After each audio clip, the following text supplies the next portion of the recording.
As we go about our lives, we operate in two circles. The first is our circle of concern. These are things that we care about, or may even affect us, but over which we have little or no control. The second is our circle of influence. These are things which we can control or influence. When people are reactive, they focus on the outer circle. They spend time and energy on things that they really can do nothing about. As a result, their circle of influence shrinks. When people are proactive, they focus on their inner circle of influence, where their efforts will make a positive difference in relationships and results.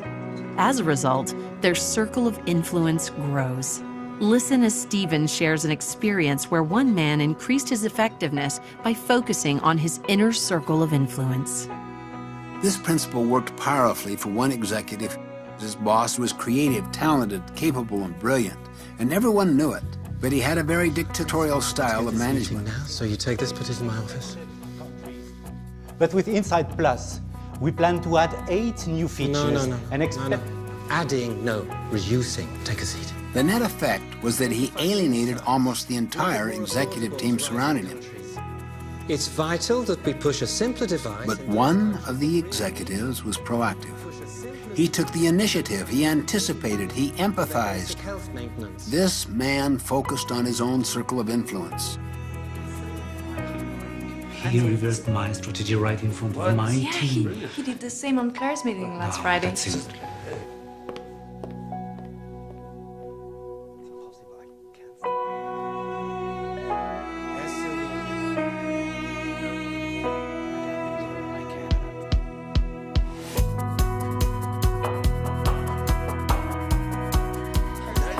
He read the situation.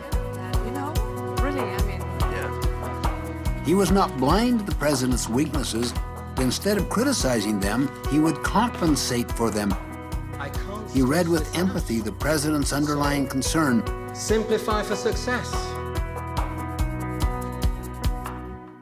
Where the president was weak in his style, he tried to buffer his own people and make such weaknesses irrelevant.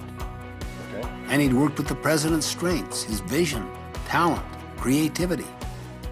He anticipated the president's need. Guys, I really need those reports for the meeting at 3 o'clock. So when he presented information, he also gave his analysis and his recommendations based on that analysis. So my idea was...